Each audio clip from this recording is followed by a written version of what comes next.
जादुई बादलों की गांव की कहानी। दोस्त, बहुत पुराने जमाने की बात है। एक बहुत छोटा सा गांव रहा करता था जिसका नाम हीरापुर था।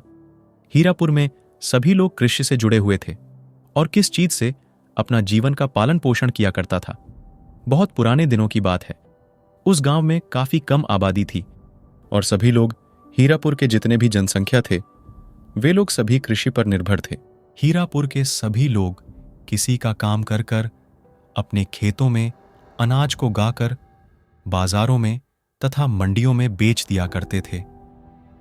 इसी तरह से सभी लोगों का जीवन का पालन पोषण हो रहा था। हीरापुर नामक गांव में कोई कोई दूध बेचने वाला था, जो आपने डेयरी फार्म बताओ कि बहुत सारे गाय और भैंसों को पालघर दूध निकालकर उसको भेजकर अपना परिवार का पालन पोषण किया करता था।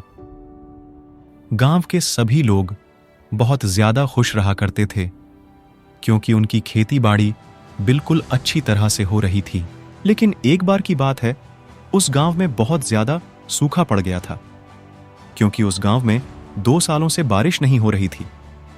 बारिश न होने के कारण बहुत सारे लोग अपने खेतों पर मायूस होकर बैठ जाते थे और बारिश होने का इंतजार किया करते थे। लेकिन 2 साल होने के बावजूद भी उस जहां में किसी प्रकार की कोई बारिश नहीं हो रही थी। गांव के सभी लोग अब पलायन करने के बारे में सोच रहे थे क्योंकि अगर वे लोग वहां रहेगा तो उसके मरने की स्थिति हो सकती है। हीरापुर गांव में जो लोग कृषि का कार्य किया करते थे, वे लोग अपनी जमीन को बेचकर कम दामों में ही बाहर निकालने के बारे में सोच रहे थे। साथ ही साथ आपको जब भी बता दें कि जो लोग उस गांव में डेयरी मतलब दूध का कारोबार किया करता था, वह लोग भी बहुत ज्यादा मुसीबत में पड़ गया था। सूखा होने के कारण खेतों में चारा नहीं बचा था और ना ही हरे भरे घास दिखाई दे रहे थे। इस प्रकार से पशु को खिलाने के लिए किसी प्रकार का कोई चारा नहीं बचा था और वह हम दूध देने के लायक भी नहीं हो गई थी। गांव के सभी लोग एक जगह इकट्ठा होकर कुछ सोच ही रहे थे कि एक बाबा उसके गांव में आता है। गांव में बाबा को आते हुए देख कह रहा है कि आप लोग बहुत मायूस दिख रहे हैं, क्या कोई परेशानी है आप लोगों को? तभी गांव के सभी लोग कहने लगते हैं कि मुझे बहुत परेशानी है। खैर, आपको इससे कोई दिक्कत नहीं है, आप कहां जा रहे हैं ये बताओ। बाबा रुकता है और सभी लोगों से पूछता है, मैं आप लोगों के परेशानी के बारे में जान सकता हूं। तभी गांव के सभी लोग कहते हैं कि हम लोगों को परेशानी बहुत बड़ी है, आपसे कुछ नहीं होने वाला है। अच्छा होगा कि आप हमारा समय बर्बाद ना करें और अपने रास्ते की तरफ चले। लेकिन फिर भी बाबा अच्छी तरह से पूछता है और कहता है कि मैं भी पहले इसी गांव में रहता था, उस दिन पहले ही मैं पलायन कर चुका था। तुम सभी लोग कहते हैं कि अच्छा ठीक है, चलो हमारी परेशानी बताते हैं कि हमारे गांव में बारिश ही नहीं हो रही है।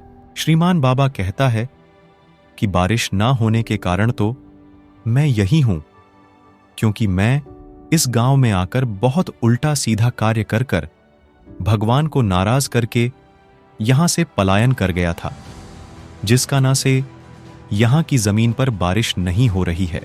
फिर उसके बाद वह बाबा अपने थैले से बादल का बीज निकालकर किसानों को देता है और कहता है कि इससे जाओ अपने खेतों में लगा दो, अगले दिन बारिश का पेड़ होगा और तुम्हारे खेतों में काफी ज्यादा बारिश होने लगी, जिससे फसल आपकी खुशी भी आ सकती है। पहले तो कोई विश्वास नहीं किया, लेकिन फिर भी सभी लोग वीर लेकर अपने खेत में लगा दिए हैं। अगले दिन जब सभी लोग खेत पर जाते हैं तो देखते हैं कि सभी को खेतों में बादल का पेड़ आ गया है और पेड़ में छोटे छोटे बादल हैं। यह लोग सोचा कि चलो कुछ दिन और इंतजार करते हैं, बादल बड़ा हो जाएगा, बारिश हो गई। 2 दिन इंतजार करने के बाद जब वो खेत में जाते हैं तो देखते हैं कि वहां बारिश हो की बौछार लगी और बड़े बड़े बादल हो चुके हैं। आप सभी लोगों को बता देंगी, वहां का जो प्रधानता हुआ बहुत ही ज्यादा खराब किस्म का आदमी था। वह नहीं चाहता था कि गांव के सभी लोग खुशहाली में रहे हैं और वे लोग अपनी फसल का पूरा पूरा मुआवजा मार्केट में जाकर भेज सकें। देसी गांव के प्रधान को इस बारे में पता चला कि लोगों के खेत में बादल लगे हुए हैं और वे लोग खुशहाल हो जाएंगे। तो प्रधान ने अपने नौकरों को आदेश दिया और कहा कि जाओ, रात में सभी के खेत से बादल चुरा कर ले आओ और अपने खेत में लगा दो। सभी लोगों ने रात के अंधेरे में गया और बांदा को अपने घर में लाकर छुपा दिया था। युवाओं के सभी लोग दूसरे दिन घर जाते हैं और अपने खेत पर जाते हैं तो देखते हैं कि खेत में एक भी बादल नहीं है, जिसे सब लोग बहुत ज्यादा दुखी हो जाते हैं और सोचने लेते हैं कि आखिरकार अमर बादल कहाँ चला गया। अच्छी खासी हमारी कमाई होने वाली थी और खेत में फसल होने वाले थे, लेकिन पता नहीं किसकी नजर लग गई है।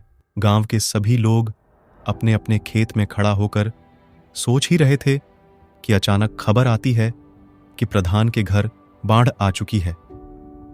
सभी लोग जाकर देखते हैं तो उसके घर में बहुत सारा पानी भरा हुआ था, क्योंकि बादल अपने घर में लेकर चला गया था और बादल पानी हुआ तो उसका घर में बहुत सारा पानी हो गया था। बादल का पानी ज्यादा हो गया था कि प्रधान में डूबने लगा था। उसके बाद प्रधान को तैरना भी नहीं आता था।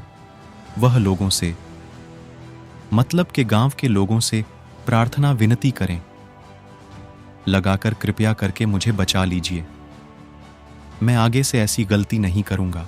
गांव के एक व्यक्ति पानी के अंदर जाता है, उस प्रधान को बचाकर बाहर लेकर आता है। बाहर आते ही प्रधान का होश ठिकाने आ जाता है और कहता है कि आगे से मैं कभी भी लोग लालच नहीं करूंगा और ना ही आप सभी को परेशान करूंगा, मुझे क्षमा कर दीजिए।